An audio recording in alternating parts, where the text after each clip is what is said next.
안녕하세요. 에버성형외과 박영호 원장입니다. 이번 시간에는 레이저 치료 후에 재발하는 황색종의 치료에 대해서 알아보도록 하겠습니다. 안검 황색종을 레이저로 여러 번 치료한 후에도 재발할 수가 있고요. 그 황색종은 피부하고 진피 사이에서 보통 생겨서 점점점 깊이 들어서 진피를 뚫고 그 다음에 근육을 침범하고 근육 밑에 있는 지방을 싸는 막까지 보통 이렇게 침범하게 되는 순서가 됩니다. 그래서 초창기에 뭐 진피하고 상피의 사이에 우리가 황색종이 생기는, 그러면 되게 작겠죠. 한 5mm 이하의 그 정도에서는 레이저를 하셔도 어느 정도 없어지는 경우가 있습니다. 근데 이거보다 더 깊이 이제 생겼거나 더 큰 경우에는 우리가 레이저를 하면 다 없어지지 않거든요. 그렇기 때문에 여러 번 레이저를 하시면 흉터는 더 커지고 황색종 자체는 그대로 있는 그런 현상이 발생할 수 있습니다.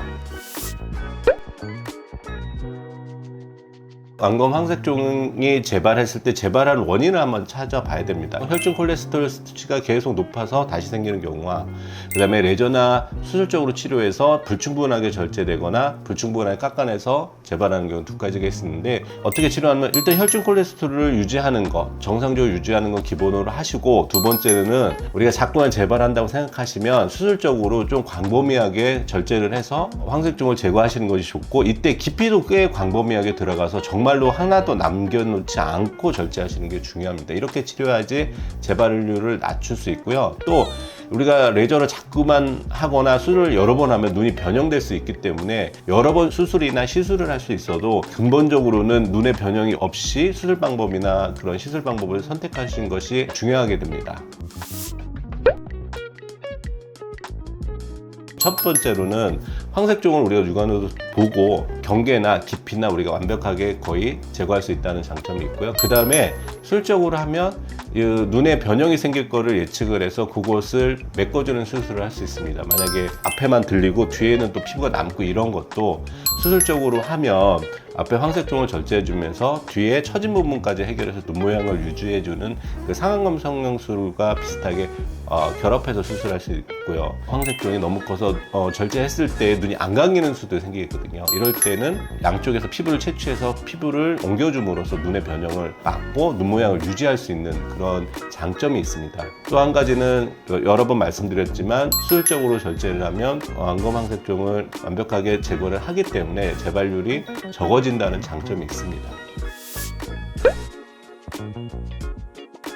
황색종이 빙산처럼 생겼다고 생각하시면 됩니다. 겉에는 되게 조그매도 안쪽으로 굉장히 깊은데, 레이저로 우리가 할 수 있는 거는 그 상피하고 그 진피, 약간 유국진피까지만 우리가 가능하거든요. 그 황색종을 윗부분만 깔으면 아래에서 또 계속 올라오거든요. 그러니까 계속 깎게 되고, 이러면 어떻게 되면 나중에는 흉터가 점점 심해서 눈이 계속 변형이 생깁니다. 레이저를 하시면 그 황색종 부위만 계속 깎아내는 거고 눈의 전체적인 모양을 보는 건 아니거든요. 그래서 레이저를 할 때의 그 문제점은, 하나는 재발률이 높다, 두 번째는 흉터가 많이 생긴다, 세 번째는 눈의 변형이 더 많이 생길 수 있다는 것입니다. 그래서 레이저 치료는 아주 작은 경우에만 선택적으로 치료하시는 것이 좋다고 저는 생각합니다.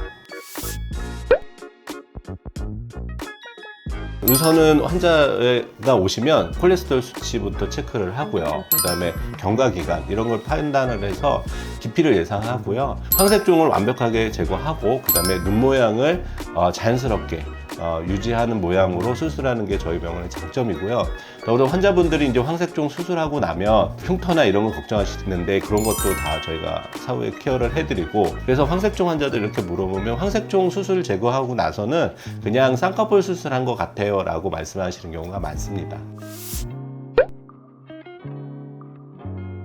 환자들이 이제 수술을 겁내서 보통은 레이저를 하시죠. 레이저는 마취 크림 바르고 시술하는데 한 10분 내외가 필요하고, 그 다음에 좀 닦지 않고 생활하시면 된다고 생각을 하는데, 안검 황색종이 깊이 들어가서 근육층까지 들어간다고 생각하면 직경 5mm 이상의 흉터가 자연적으로 치유되는 데는 적어도 3주가 필요합니다. 그러면 3주 동안 여기가 계속 그 짓물려가는 피가 나는 상태에서 우리가 생활해야 됩니다. 또 문제는 황색종이 제거가 완벽하게 되지 않았기 때문에 또 올라오거든요. 그러니까 이게 악순환이 계속될 수가 있습니다. 수술적으로 하면 어쨌거나 도려내고 꼬매는 거는 일주일 이내에 우리가 치료할 수 있거든요. 그래서 일주일 실제 치료하는 것이 흉터 훨씬 적게 남습니다. 그러니까 레저를 하시는 거를 뭐 순수니까 선택을 하실지 모르지만 근본적인 치료는 수술적으로 치료하는 것이 옳다고 저는 생각합니다. 이 환자분의 케이스는 타병원에서 레저로 황색종을 치료한 후에 계속 황색종이 커져서 저희 병원에 내원한 케이스입니다. 황색종이 생겨서 레저를 해서 처음에는 없어져 보이시는 겁니다. 근데 어느 순간에 그 주변으로 그러니까 태처럼, 우리가 환이라고 그러죠. 태처럼 노란색의 황색종이 다시 이렇게 보이시는 겁니다. 안에 거는 안 없어지고 겉에서 이제 깎였으니까 밑에 깊이가 있으니까 없어져 보이지만 계속 자라는 겁니다. 그래서 이거는 치료가 안 된 게 아니라 안 없어진 거죠. 그래서 이게 되게 그 태를 따라서 계속 커지는 케이스입니다. 이런 케이스들을 대부분 몇 번 레저 하다가 오시는 경우가 많습니다.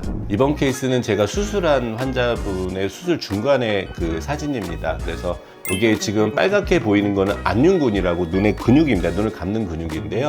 요 앞에 보면 노랗게 뭐가 있죠. 이게 황색종이거든요. 그래서 근육하고 같이 이렇게 있습니다. 그래서 여기까지를 레저를 하기에는 치료하기가 굉장히 어렵습니다. 그래서 이렇게 황색종의 깊이가 깊기 때문에 레저로 치료로 하는 건 굉장히 제한적이라고 설명을 드리고 있습니다. 이번 케이스를 보시면 눈 왼쪽에만 생기신 경우였는데 위에는 약간 레저로 해서 좀 흐려졌는데 아래는 계속 황색종이 있죠. 그래서 이거를 단순 절제해서 전부 다 절제를 했습니다. 그래서 황색종이 없어졌고요. 이렇게 흉터는 잘 보이지 않는 것을 확인할 수 있습니다. 다음 케이스는 레저를 굉장히 여러 번 하신 분입니다. 지금 이 사진을 보면 황색종은 되게 커졌고 이제 문제는 쌍꺼풀 라인이 다 찌글찌글하게 되시는 겁니다. 앞에가 이제 좀 들리게 된 케이스입니다. 레저를 이제 많이 하셔서 그러신 거고요. 눈 모양 때문에 앞에를 더 절제는 할 수 없어서 눈을 전체적으로 상안검 성형술 같이 이렇게 전체적으로 잘라서 눈 모양을 맞춘 거를 볼 수 있습니다. 이렇게 보시면 수술 후에 눈 모양도 좋고 깨끗해진 것을 확인할 수 있습니다. 다음 환자분 남자분이신데요. 레저를 굉장히 여러 번 하셨습니다. 그래서 사진으로 보면 이 가운데 부분은 좀 없어진 것처럼 보입니다. 지금 그런데 전체적으로는 자꾸 퍼지고 있거든요. 다행히 쌍꺼풀 라인에 황색종이 있었기 때문에 전체적으로 그 쌍꺼풀 라인에 맞춰서 절제를 해서 눈 모양을 이제 만들어준 케이스입니다. 안검 황색종의 치료는 첫 번째로 안검 황색종을 완벽하게 절제를 하고요. 두 번째로 눈 모양을 유지하는 게 목적입니다. 레저하는 것은 일부에 극한적으로 사용할 수 있는 방법이고 그리고 눈의 변형이나 이런 걸 막지 못하기 때문에 저는 가급적이면 수술적으로 안검 황색종을 절제하고 그 다음에 그 눈 모양에 맞춰서 자연스럽게 유지하는 것이 좋다고 생각합니다. 이상 에버성형외과 박영호 원장이었습니다.